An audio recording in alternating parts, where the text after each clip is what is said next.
yeah, this is the material. You will, I think you will be able to have all the slides at the end of this presentation.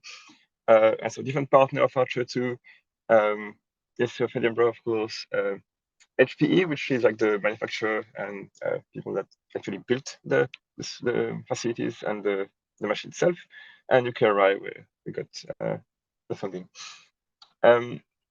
Outline for today's presentation, I will talk about an overview of the machine itself, so the hardware, the software, and also I thought it was interesting for you to see what else is happening on the machine. So what kind of usage, what other people that are using ARCHER2 run.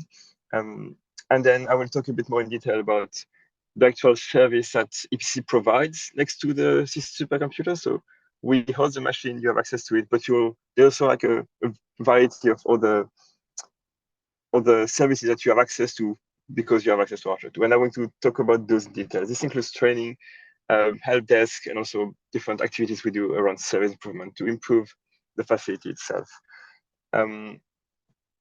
So yeah, starting with the machine and the supercomputer itself. So ARCHER2, it has like 750,000 cores itself. It's about like 5,800 compute nodes. So it means it's right now it's in the top 30 in the top 500 machines. Like it's the largest HPC in the UK as a tier 1 kind of system. Each compute node is composed of 2 CPUs of 64 cores. So in general, it means that you have access to 120 cores per node, and we have almost 6,000 of these nodes. So it's a quite substantial machine that, per node itself, you have access to 256 gigabits of memory, and some nodes are a bit heavier if you have heavier workload that uses a lot more memory. We have some nodes that have like twice the amount of memory, so 512 gigs. That's per node, yeah. And then because often when you CFD or any instruction analysis, you want to use several of these nodes together. In the network, we have a really fast 100 gigs slingshot network that allows to have to run fast computations on multiple nodes at the same time. As I said, the system was designed and built by Cray HPE, and so that's also what we use. We use their slingshot networking interface for this network itself. And so on top of all of these nodes, compute nodes and interconnect, we have lots of data storage as well. So we have 4 lustre file systems. So that's networking file system that are designed to be efficient in parallel. We have 4 of those, and we also have so those are hard drive kind of system, and we also have one SSD file system that is a lot faster and can be used sometime if you need to write lots of small files, or like there's some use cases that benefit a lot from SSD storage. So you have access to those as well.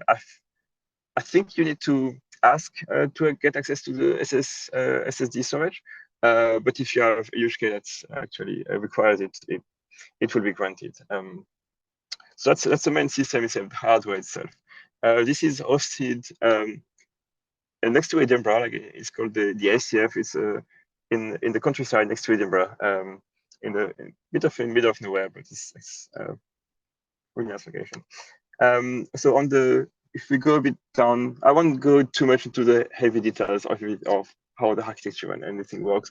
I just want to just talk just a little bit about the nodes itself. So as I said, we have about 6,000 nodes, and each node are composed of 2 sockets, meaning that you have 2 CPUs on each node. Each of them have 64 cores, and each of them have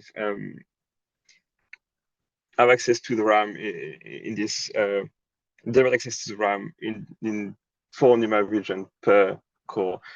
This I'm saying all of that only because this kind of, if you ever do benchmarking on your code on ARCHER2, or if you try to understand why the code performs a certain way, this kind of architecture will, it will be interesting. It's always interesting to be aware of this kind of architecture, of this like two-socket kind of architecture, because it will have an impact on your performance. And you will see if you do some benchmarking studies on like number of cores versus problem size like that, you will see the effect of these two sockets. So something to bear in mind. And if you want to have all the details and everything, I have a link here to the user guide that has more details about the hardware itself if you want to go a bit more into details of what's actually what's inside of each ARCHER2 node.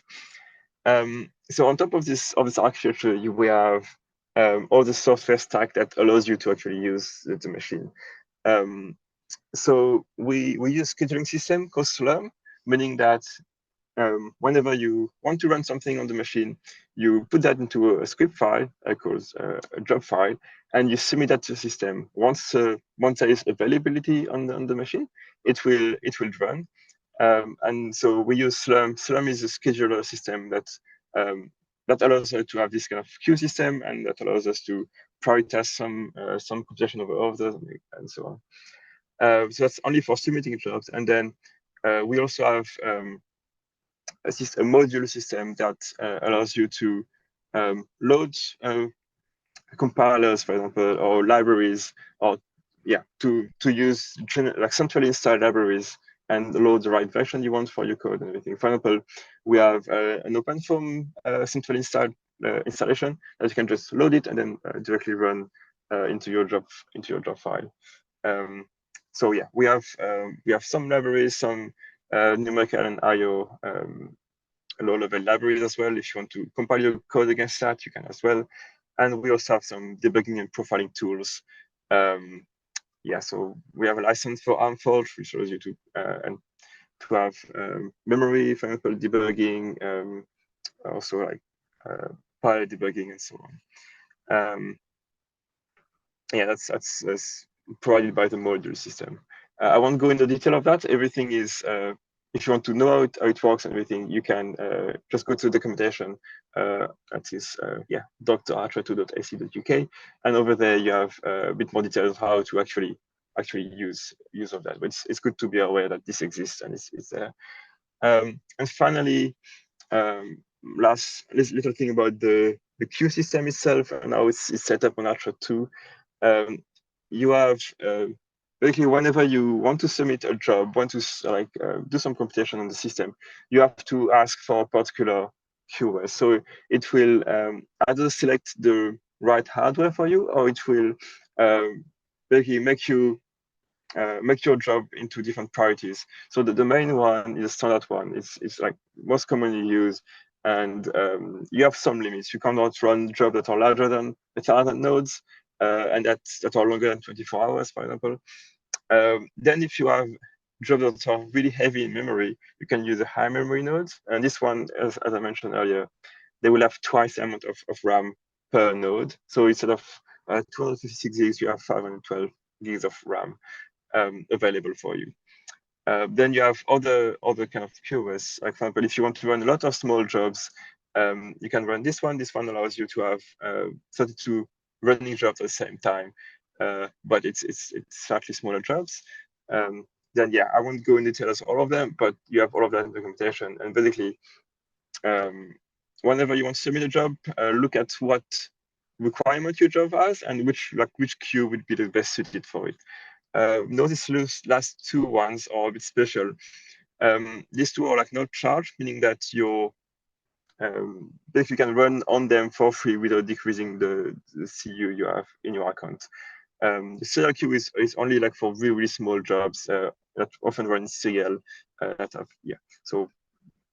really small one. And the low priority queue just means that you have a job, but it will not be prioritized, so it can sit in the queue for a really long time without having to run. Basically, these jobs are run when there is when not enough people are using the system, then the low priority queue jobs in the low priority queue are going to be run. But you shouldn't rely on that for like quickly access, but it's often still useful to have that. That's most of what I wanted to say about the ARCHER2 system itself. Now I'm going to quickly talk about the usage and what people are using ARCHER2 for. So this is an analysis done by Michael Berford, who is working here at EPCC. and basically analyzed all of the jobs submitted between December 2021, sorry, and January 2023. So like last year. Analyzed what the job were running for how long. Lots of analysis of the job file themselves. It's not always easy um, to detect what people are actually using. That's why you have like a large box for unknown, meaning that we don't know which code people were using. Oftentimes it's because they didn't load any specific module, or it's because the executable they were running is not really known to us, or like random. But that being said, for lots of cases, we actually know what was being used, and we can see here, for example, you probably know OpenFOAM. OpenFOAM is a small box here. ARCHER2 is used in general a lot in material science. That's why you have FastPA, CP2K, just there, CASTEPS, LAMPS. All of these codes are like material science kind of code. That's not really my background. I don't really know much about them, but I know they are used a lot on ARCHER2. Maybe you know UM here. It's like Unified Model. It's a Met Office climate and weather model. Nemo also is, I think, the oceanography kind of code as well. So it's quite variety. And code searching is also like a CFD code. Xmath is also CFD. And so yeah, if we cluster them into what actually, or the research area, sorry, as I said, we have a lot of material science, about 50% of the thing, of the usage of ARCHER2 is in that. And then you have also quite a bit of CFD and climate and ocean. So I guess most of you are in this realm here. So yeah, know that you're not alone in this area on ARCHER2, and we have plenty of people already using ARCHER2 for CFD or climate and ocean modeling. Then the last thing I want to talk about is all the services that are provided around ARCHER2. So ARCHER2 itself, we provide the system, we also maintain it, but we will do a lot more things around it. And one of the main one I think that can be interesting for any of people in this HEC is the training.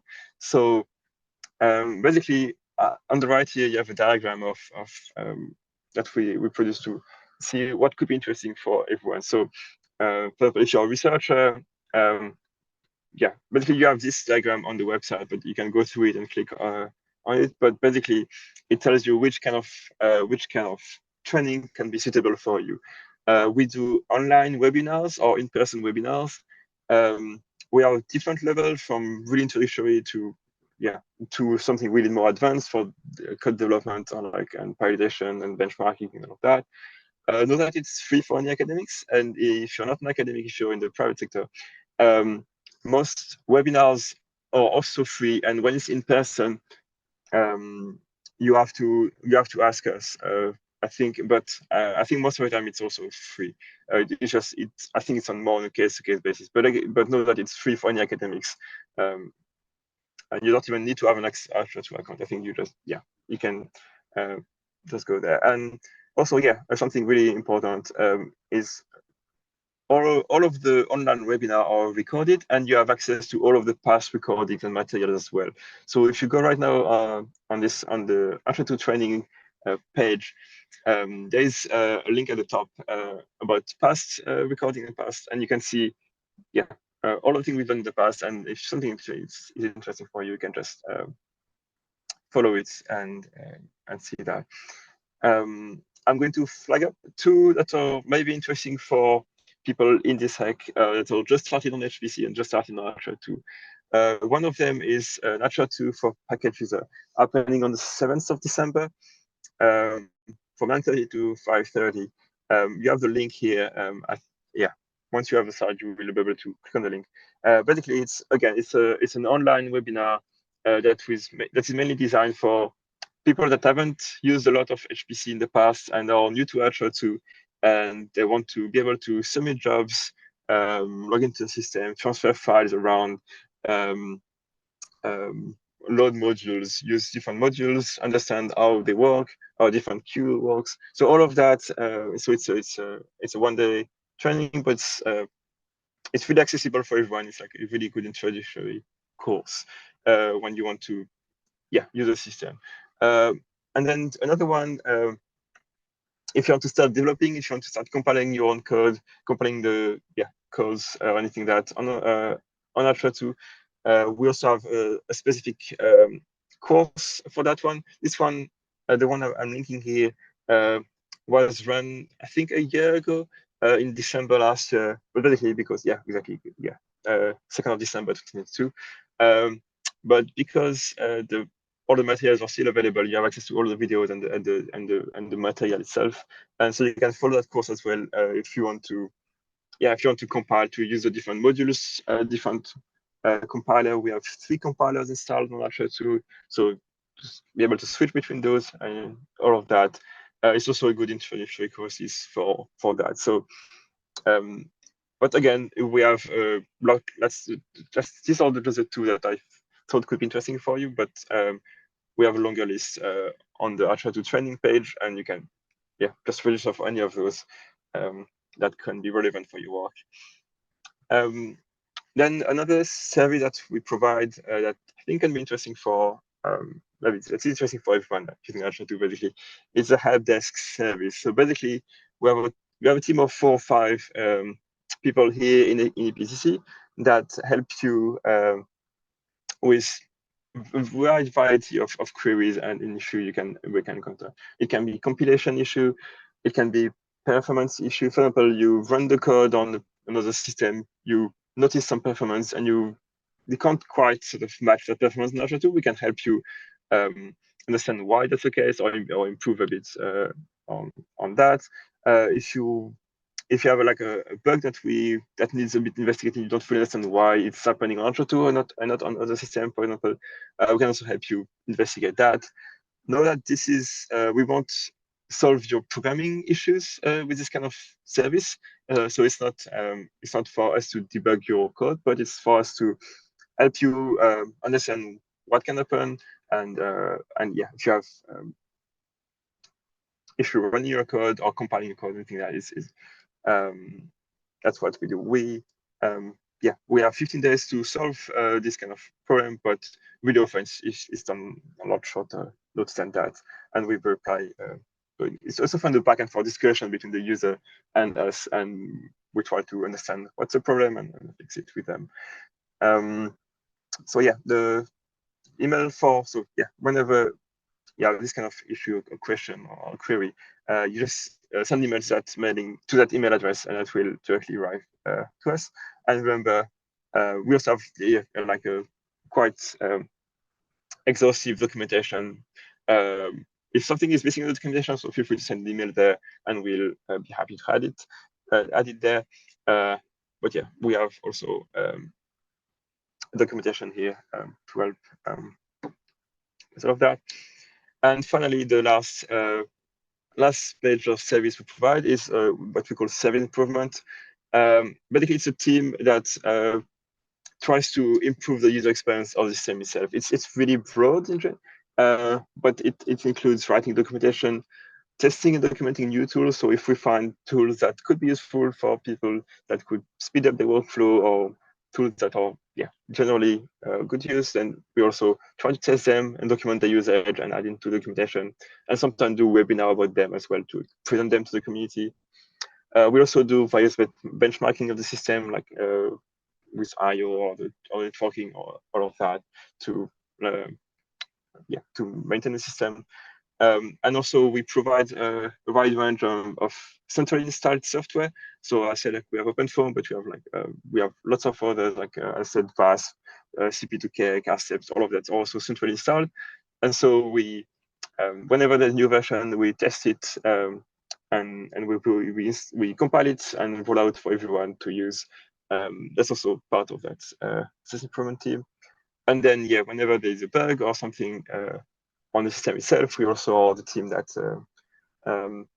try different bug fixes, test them on the subsystem we have, and then roll out to the entire machine. Sorry. And it's really broad. So we do a lot more things, but it's the main thing we do in that sort of team. And again, it's for the ongoing maintenance of the system. Yeah, that's pretty much everything I had to say today. Again, if there's any question or anything like that, I will be really happy to answer. And on the first side, you also have my email address. So if there's really specific question that is targeted to me that you want to ask afterwards, feel free to send that to me directly. Okay, I'm going to stop showing now. And if there's any question, yeah, okay, so there was a question about GPU. Yeah. So ARCHER2 don't have GPU right now. It's a CPU only cluster. We have a tier 2 system called Cirrus that has GPU, but with the HEC-WSI, you don't directly have access to Cirrus. I think you need to do some other things to have access to it. In January, we will add a really small amount of GPU on ARCHER2 as well. It will mainly be for testing purposes and not for like broad use. It won't be large enough for everyone to use on production code directly. So we just, yeah, I think it's a really handful of nodes that will have some GPUs from January on, but that won't be for general purpose. And it's mainly for people that want to try to port their code, I think, and try to use GPU. But it's yeah, it's really minor. Though as of a week ago, I think EPCC has been awarded the basically, yeah, it's been accepted that we are going to run the next exascale supercomputer facilities here in the SCF in Edinburgh. So that machine it's not there yet, but there's like a large chance this machine will have GPU. Yeah. Then last question. Yes, of course. Yeah, all the services I mentioned earlier are free of charge. Like you can, yeah, help desk service, the training, everything is basically available to you. As soon as you have an ARCHER2 account, it's available to you, of course, free of charge. Yeah. Okay. Thank you very much, Sebastien. And if anyone's got any other questions, then please do raise your hand or put it into the chat. We've got time for a couple more questions if anyone have any more questions for Sebastien. And we are really lucky to have Sebastien working with us in the HEC-WSI. So dedicated resource to help support us with our HEC. And he's ready to take your questions and to support you to access and use the resource. And also, I will stick around at the Q&A question at the end as well. So if you're thinking about the question later on in the afternoon and have a question at the end of the afternoon, I'll be there as well for the Q&A. That's brilliant. Thanks, Sebastien. And I think the resources that are available on the ARCHER2 website for getting people going, getting people up and running on ARCHER2 are very helpful as well, aren't they, to lead people in? Yeah, so like the first access, you have the ARCHER2 documentation itself, and I believe Ed also wrote more detailed access on the HPC-WSI website. So you have with these two resources, you should be able to get running fairly easily. But again, yeah, if you have any question, that's what this help desk support is for as well. Yeah, so don't give up. If you get stuck, even with all of those good resources available, then you can always get in touch and get some more support through the HEC. So thank you very much, Sebastien, and thanks for all you're doing to support us with getting our community going and engaged with this.